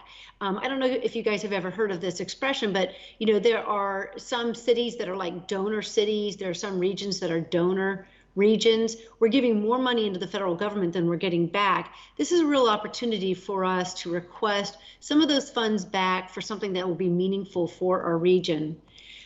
So basically what we're going to be doing is we're going to be asking each of you to, and not each individual, but each government body, to write a letter to the USDOT, sending a copy of it to the FAA, and then we will assemble those letters and we will send a package to our Congress members. So we're going to try to make this as easy as possible for you. We're going to be generating a template letter. In fact, we've already generated it, but I think we're not ready to release it to prime time. But in there, we're going to have a list of points about our region that you could use in your letter, because we want to make this really easy. We're asking you to keep that letter to under 1 page, and we'll give you all the details about what we're asking for as far as the details of who to send it to and whatnot. But the bulleted list of facts about our region include things such as RDU generates an estimated $15.1 billion in annual economic impact. In 2019, our air passenger levels were equivalent to our projected 2031 levels. Also, points like the Triangle region grew by more than 377,000 people between 2010 and 2020. And our population projections expect an additional 1.4 million residents to move to our region by 2050. And that's an 85% increase from 2010. So we'll be equipping you with all the information that you would need to be able to put this into a letter. As you can see there, Alana has brought up like the working template of the letter, and we will have a, it's probably about 15 different bullet points for you to pull from. We're asking that you kind of customize a little bit so it's not a total form letter. And we're asking that all of you guys participate. I think it's really important that we have a unified message to our representatives that this airport is really valuable to all corners of our region. And it's not just important to our citizens, but it's important to our businesses and our economy as well. And that's why we have the business communities participating. We are partnering with the research RTA, Regional Transportation Alliance, the Research Triangle Park, and then the Triangle J. So, I think between these three organizations, of course, in tandem with RDU, I think that we will have a really strong campaign. And I'm really hopeful that by having a strong message coming from all parts of our region, we might be able to get the attention and hopefully the 75% match that we're asking for. Do any of you have questions about this campaign or any concerns that you want to raise now? This would be a great time to talk about that before we go too far as sending out the campaign information to businesses and whatnot.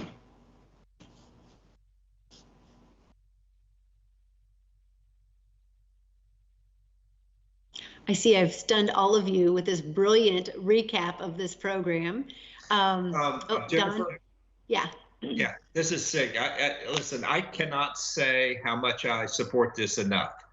Our airport is essential, and it is the lifeblood of North Carolina, and we need this airport. And I'm telling you, this airport, they've already scaled back on this. So we have to have a new runway.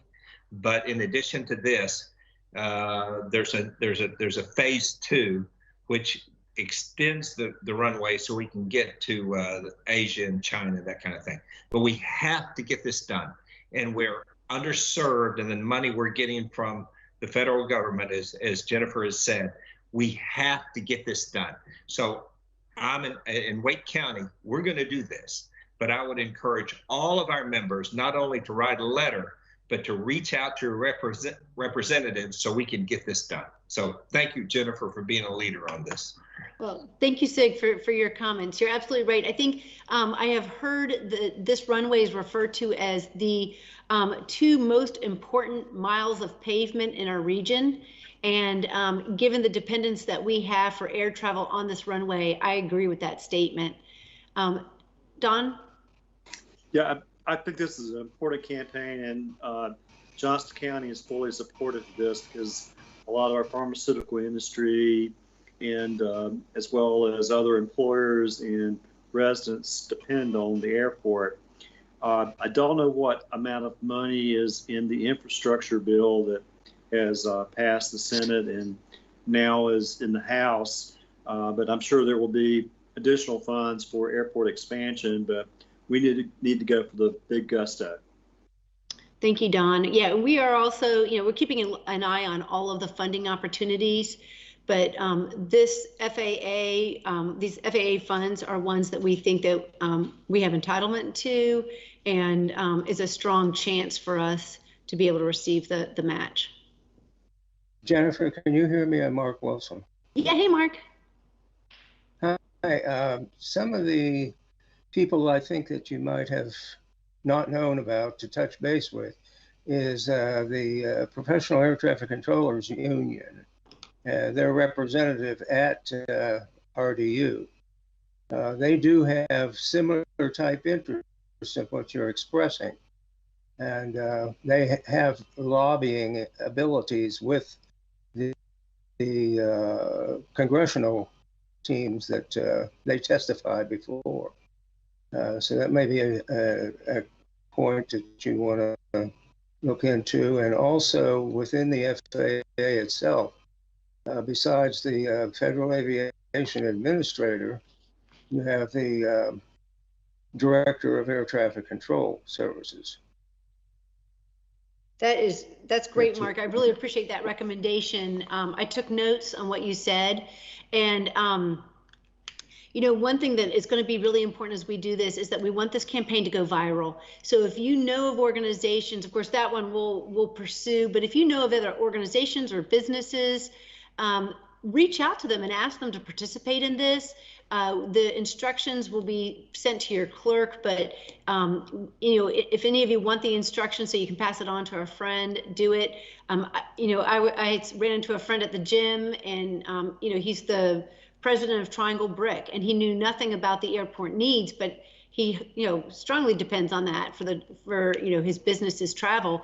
And he's like, yeah, count me in. I'll sign a letter. Tell me what to do. So we want this campaign to go viral. We really want to overwhelm them with commentary from across our region. So thank you, everybody. I don't know if the funding that you're asking the Department of Transportation for, the funding for the FAA comes through the DOT. Mm-hmm. And they have their own operating budget. So who you would get money from would probably come from the air traffic budget as opposed to the DOT. Okay. Although the FAA is part of DOT. Okay. Well, we'll take your insights and take that back to RDU and make sure that we all have clear understanding on that.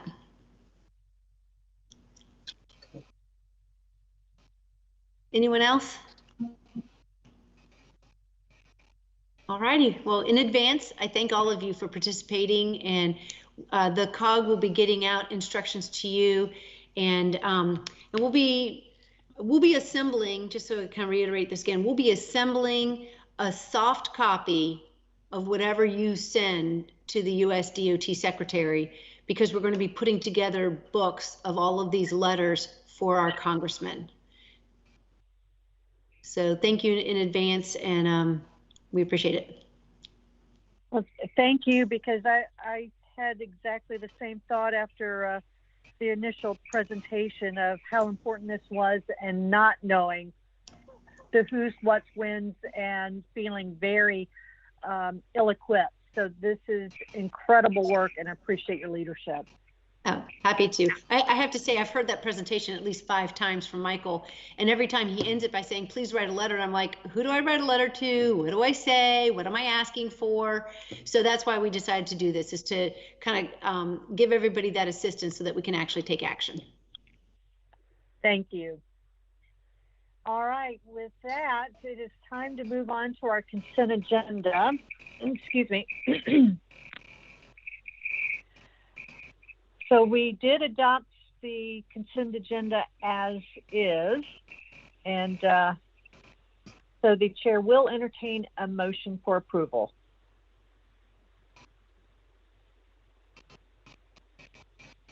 So moved. This is Jennifer. And is there a second? Kirk Smith, Lee County, second. All right, thank you. With a motion put forth by Jennifer Robinson and seconded by Kurt Smith. Any further discussion? All right, Alana, if you could conduct the roll call vote, please. Will do. And just as a reminder for this vote, only 1 vote per community. So if you have delegate and alternate present, only the delegate can vote. Aberdeen. Will Mullaney votes aye. Bob Smith. Oh, Andrew, sorry.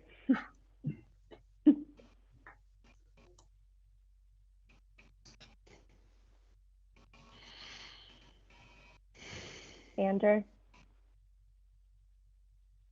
Okay, Apex. Apex votes aye. Archer Lodge. Archer Lodge votes aye. Thank you, Mark. Broadway. Broadway votes aye. Carrie. Jennifer Robinson votes aye. Chapel Hill. Adams County. Clayton. City of Durham.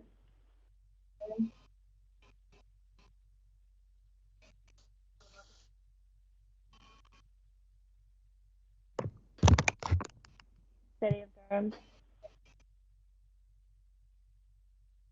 Durham County. Fuquay-Varina. Garner. City of Durham is aye. Oh, thank you. Yeah, Ken Marshburn Garner votes aye. Thank you. Goldston. Hillsborough. Kathleen Ferguson, Hillsborough votes aye. Holly Springs. Sean McGrath, aye. Johnson County. Lee County, Kirk Smith, aye. Did you say Johnston County? Yeah. I also got you, Kirk. Thanks, Kirk. Thanks, Bud. Nightdale. Nightdale, aye. Micro. Moore County. Bristol.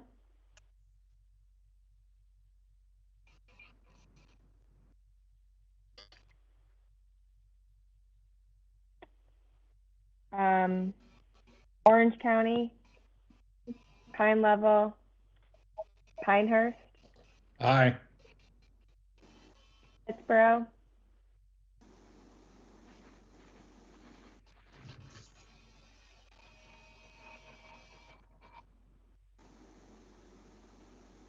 Princeton.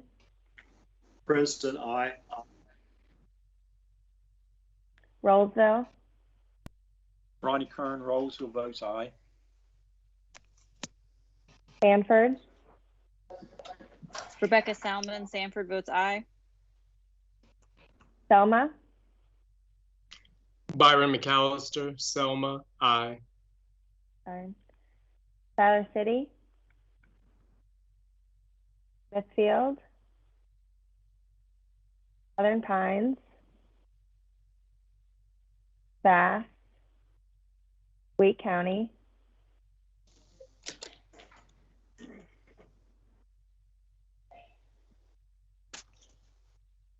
Wake Forest, Wake Forest, aye. Chatseri. yeah.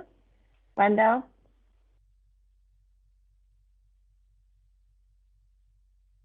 Is that a Wendell? yep, yes. Joe DeLoach, aye. Mills, Wilson's Mills, aye. and Zebulon. I'm just going to go one more time through because there's some that were here and I want to make sure I get their vote. Andrew? Oh, Morrisville, or did you just it? Yeah, I got you, Steve. Thank you. Andrew?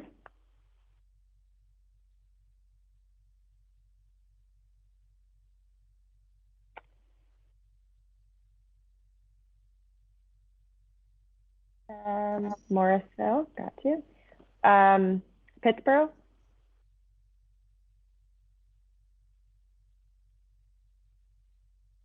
Wake County? Wake County's aye. Sig. Is there anyone who did not get a chance to vote that I did not capture? Okay. All set, Chair. Unanimous vote. All right, thank you. This is fantastic.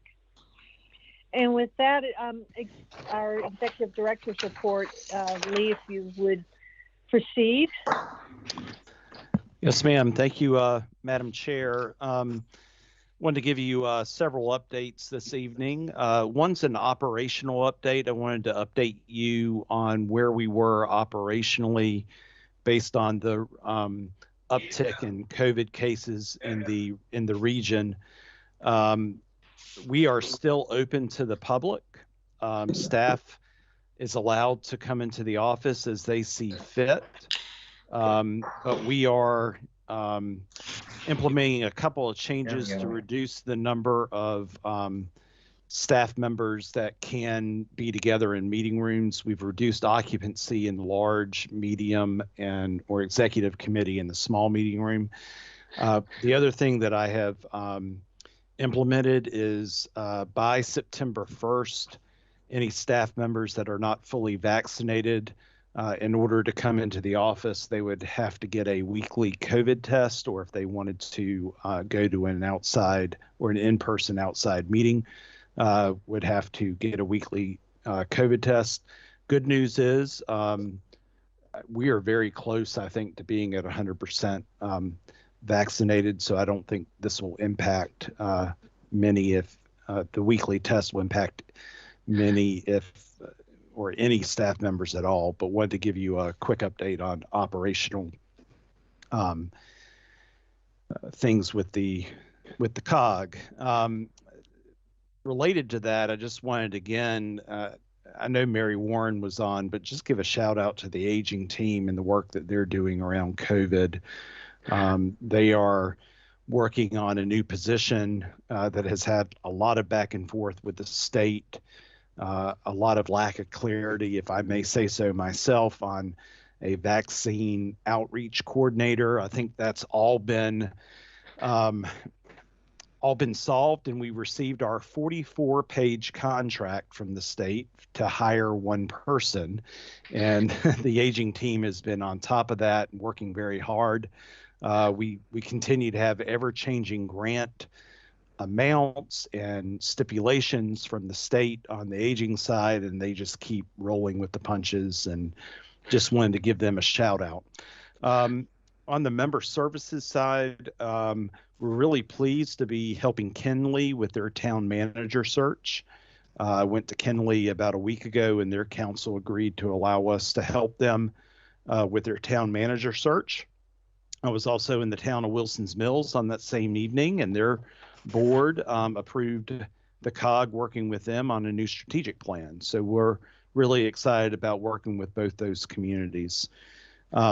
Just a couple of other things that I've been up to. Really been excited about working with the Raleigh Chamber and with the Triangle Diversity, Equity, and Inclusion Alliance on a blueprint to end systemic racism. They asked me to serve on the economic mobility work group, and we've been working quite a bit on some strategies and some goals around that topic. As you all know, the census numbers have come out, and I've been asked by the Triangle East Chamber of Commerce to come speak to their State of the Region event in mid-October about the census impacts on Johnston County. Another shout out to staff in general is just all the work that they've been doing around the American Rescue Plan. I think you saw several examples of the good work, but the staff members that presented tonight in no way represent all the staff members that have been involved in the American Rescue Plan conversations and strategies and trying to help local governments think through this unprecedented opportunities. Steve, I took your comments to heart. I think one of the things that we can really think about at the COG is how we can maybe help develop an easier roadmap for elected officials and staff to sort of sift through the different opportunities. So we'll be thinking about that. Finally, I wanted to give a quick update on our foreign trade zone. I know the executive committee met about a month ago to meet jointly with the Foreign Trade Zone board on a couple of matters, and I just wanted to give a quick update on the results of that. As a result of the meeting, Renee submitted a usage-driven site application on behalf of store office environments, which was approved on August the 5th. They're now ready to begin the activation process, so that's great news. Just a couple days ago, Renee submitted the usage-driven site application on behalf of Amazon in Johnston County, and today we received approval of their site, but Amazon won't activate that until their facility is complete there in Smithfield. Store site 12, Amazon is site 13, both for distribution, and then Brightview Technologies is finishing up their documents, so that can be submitted by the end of the next week. If approved, they'll be site 14 and we'll have production authority. So lots going on in the foreign trade zone. And I also wanted to give a quick shout out to Renee. I think she's still on, but Renee has been working with us part-time to help with all our expertise around foreign trade zone. And she is going to step away at the end of next week and finally get that well-deserved retirement. I know she's actually helping another COG who's considering a foreign trade zone. So it's really great that we have somebody with so much expertise that's going to be able to help other COGs as well around FTZ. So with that, Madam Chair, I just wanted to say thank you again and turn it back over to you. All right, well, thank you, and certainly a shout out to Renee. We certainly did that earlier, but again, want to thank her for her expertise and years of service and just deep commitment. So the only report I have is that the forum met, and Mayor Raines, not to put you on the spot, but as our lead delegate, if you want to say a few words about our forum meeting from a couple weeks ago. We have gained a lot of rapport with the General Assembly. We'll be sharing $30 million in planning with the League of Municipalities and the County Commissioners Association. How that will be divvied up sort of remains to be seen, but it's a good partnership. And we have $5 million in flood mitigation that will be shared with the 16 COGs as well. Now this is still in budget. It's not passed the General Assembly in total. It's gone to conference, and the governor has to sign off on it. But there's a big plus. Our COGS are being recognized by not only the General Assembly, but the governor's office. And it's just the true leadership of Lee and Tim Ware, that was our former executive director, and actually the forum members, as our lobbyist has told us, that's been able to move the COGS to a new era in our leadership in the state. So kudos to all the COGS across the state and to our leadership. And if I may jump in a couple things, what folks may not be aware of is that the COGS, the North Carolina, the Pandemic Response Office, is part of that is statutorily they work with the COGS, which is a big deal, and the help that we as COGS are doing with local governments on the ARP funds. Lee had a heavy hand in writing the legislation that was adopted or is being adopted at the state level for us to better serve our member governments. So a huge thank you. And with that, on around the region, we don't have a formal question in there, but we've been hearing a lot of heavy news in this COVID era, and I'd like to hear, folks, what positive things are happening in your locale. And then one of the things that in Hillsborough, I will just start off with, is that our sales tax receipts were actually up last year. Not supposed to happen, but we're seeing businesses that a couple bars that thought that they were absolutely going to go under ended up changing their business model and are making more money this year than they have ever. So with that, I will pass it on.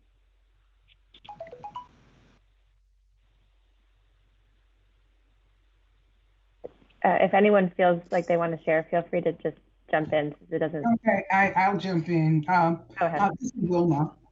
On Monday night in Aberdeen, we approved an amendment to the town's compensation plan to add a COVID-19 incentive program. And I really felt good about that. And it passed, of course. And it's for the, our designated town employees. And, I felt good about it because, we're going to have to get so serious about this because, we were so much hoping that things were getting better. And now we've kind of taken a downturn a little bit, but it will get better. But I was so happy that we're doing this because we want to get back to the holidays and to, how we were before. So I just wanted to share that with you. Hey, Elena, Brett Gantile, Apex.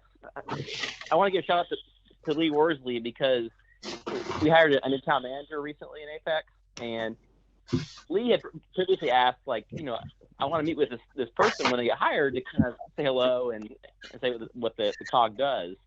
And I had a chat with our town manager last week, and she's been on the job for like a month maybe. And I was like, okay, last thing is I want to make sure you get in touch with Lee because he wants to meet you about the Triangle J. And she was like, oh, we've already met and we've already talked about stuff. And I was like, so it was just surprising that he was so fast on the job about meeting her. So it was really great. Hey, this is Jennifer Robinson. Wilma, can you tell us what your incentive is that you're giving to your employees to get vaccinated?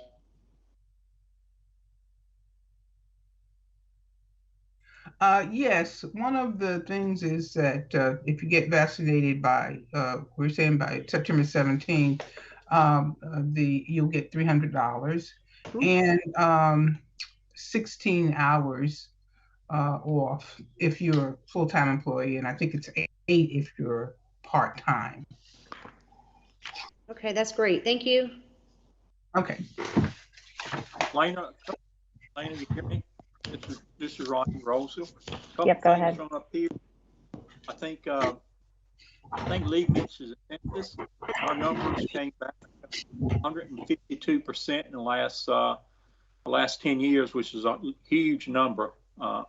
Probably the biggest one we can hope for, and it's got a lot of media attention for that big number. So we're really proud of that. We're very close, if not at 10,000, which is in itself a magical number for a town to hit 10,000. So we're very close to that. And in some of the good news we're having, we did break ground last week on a $55 million mixed-use project, one of our first ones in town. Very excited. I think it's really going to change us in our our commercial component. We had one last thing. We had one of our only industries on Main Street, which is Pine Glow, which is a cleaning company. They have another manufacturing plant in Wake County, so they decided to merge plants. So they closed in the plant here in Roseville. Pretty good sized building, and believe it or not, the building wasn't on the market, but just a couple days had 2 bids put in on it, and they do have it under contract. Both of them was commercial type of places that want to go in there. So very excited about that, and that's a large building, probably 30,000 square feet or so. So very excited about our numbers from the census and also our economic development that's going on.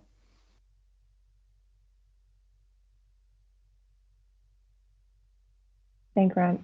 Mark, it looks like you might be trying to speak. We can't hear you.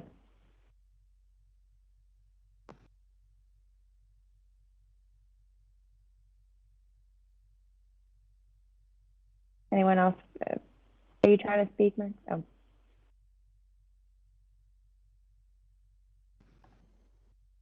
Go ahead, Steve. I'll let you know when Mark's ready. Do you want me to? Mark, okay. Mark's ready. No, sorry. Let that, Mark, I think it's ready. Yeah, I'm Go ready. ahead, Mark. I have a comment, first of all, to the town that was compensating their employees by $300. Are you also compensating the people who got their shots, the ones who did the right thing? That would be my question on that. And as far as the town of Archer Lodge, and 16 years that I've been there, I had yet to see any concrete or asphalt put on a road. Well, it's a metropolis now. You come to Archer Lodge, you're going to be in a 2 to 3 mile backups as the state is widening and repaving the 2 major roads that come through Archer Lodge. So we feel like we're the city of, or the metropolis of New York. Thank you, Mark. Steve, go ahead. This is around the region, right? Yep. So the most important thing, we got named the town of Morrisville as one of the 10 All-America cities by the National Civic League. So this was a huge achievement for the town of Morrisville. I'm wearing my All-America City shirt, and we were so excited about that. And we also, we're getting ready for a bond referendum for our elections, $37 million bond. But the most exciting thing is we're actually playing professional cricket at Church Street Park. And we were honored to have Commissioner Hutchison with us that evening on Saturday to present the man of the game. And so this is the United States of America League, and they've got 2 more games. So if you want to watch cricket, please come out. It's at the Church Street Park field in Morrisville, and the team is the Morrisville Cardinals. So we're excited, and it's great. So I guess those are the 2 biggest things. So, thank you. Hey, Elaine, a quick question for Steve. Steve, you said a $37 million bond. How many pennies does that represent? What is being communicated? It's I think a 3 cent would be a 3 cent tax increase. Yeah, 3 cents on the tax rate. 3 cents. Yeah. Yeah. Thank you, Steve. I might be off by 0.5%, but yeah, I think we decided to go with 3. Yeah. So. Don, you got your hand up. I just want to comment on July the 29th. We had 8 inches of rain in 3 hours and significant flooding, residential and commercial areas. That's a horrible event, but since that day, we had some shovel-ready projects to handle that flood, and we're presenting a budget to the county for about $3 million for some flood American recovery efforts, and Butch, I'll be lobbying you on that. I raised my eyebrows on that when you said that. Don. Do you mind if I go since yeah, go ahead, and then Kevin. I saw Kevin's hand up, so after. I'm going to celebrate a number 2 first, then a number 1. Well, the number 2 thing is last night in Clayton we celebrated a silver medalist from Clayton and Johnston County.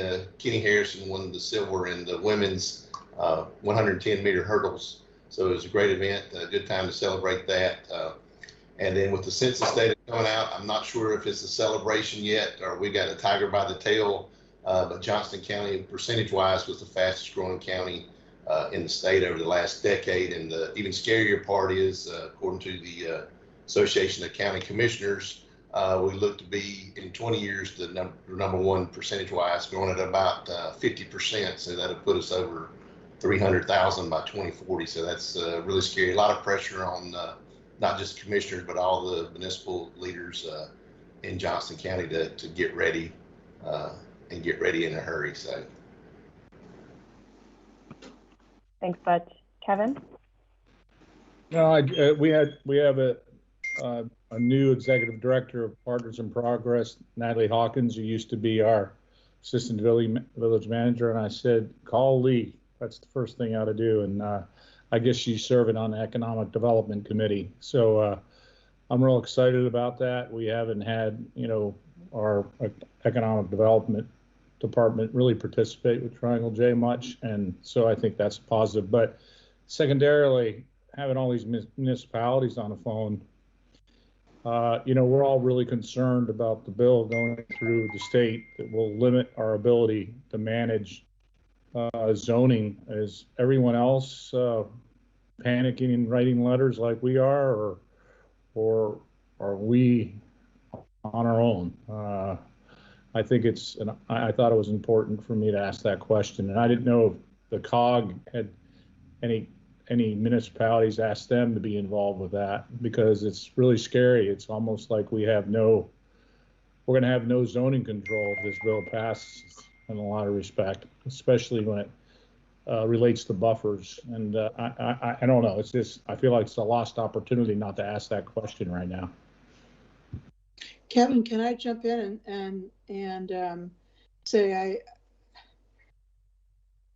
I'm totally on board with what you're talking about, and that it seems to me fundamentally in the United States, people are entitled to govern themselves. And what is happening here is that there are a few funky bills up in the legislature floating around that would take away from towns and counties, local governments, and our local folks on the ground, the ability to say, here's how we want to govern ourselves with respect to zoning. And different towns have different needs for zoning. It's not a one size fits all. It's not cookie cutter. But the legislature seems to be interested in taking our ability to govern our own selves away and to say somehow that we're not competent to look after ourselves, which I think is absolutely remarkable. But anyway, thank you, Kevin, for saying that. Yeah, and you could answer offline. I mean, maybe it's not the time, but I just wanted to bring it up.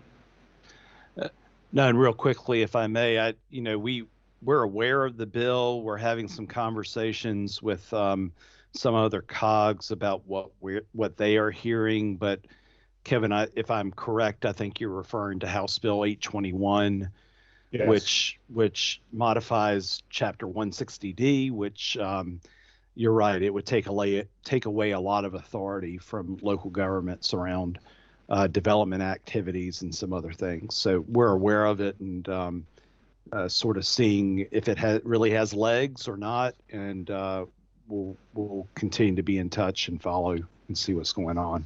Thank you. Yes, sir.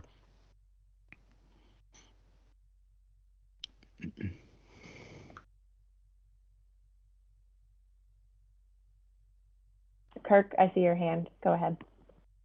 Yeah, I just pulled up the legislatures. I've got Senate Bill 426, and that's the inclusionary zoning and affordable housing bill that also is out there. It hasn't gone through. It was last referred to, well, it's still in draft, and it was passed first reading in the Senate back in April. I'm not sure it filed, but I'm not sure. It doesn't give me the specifics. Just giving a heads up on that.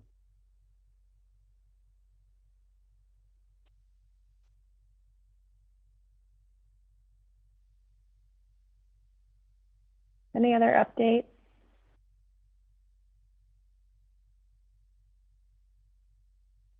Great.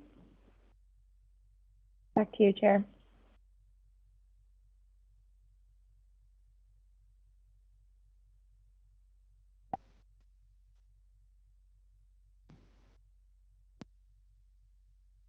See, Madam Chair, are you still on? I'm here. Can you hear Okay. me? Yes, ma'am. We can hear Oh, you. sorry. No problem. No problem. Sorry, I am so sorry. I was asking, is perhaps this an issue that the legislative committee could maybe consider? Sure, absolutely. Yes, ma'am. And with that, is everybody popped in who wishes to on positive news around the region? And if not, any other business at hand? And with that, we'll entertain. Excuse me, I do have a question. How do we reach the legislative? How do we reach the legislative committee? Lee, I believe that I don't have the list of the legislative committee. If we can share who's on that committee with the greater group. Yes, ma'am. Thank you so much. No, thank you for asking. Anything else? Then the chair will entertain a motion to adjourn.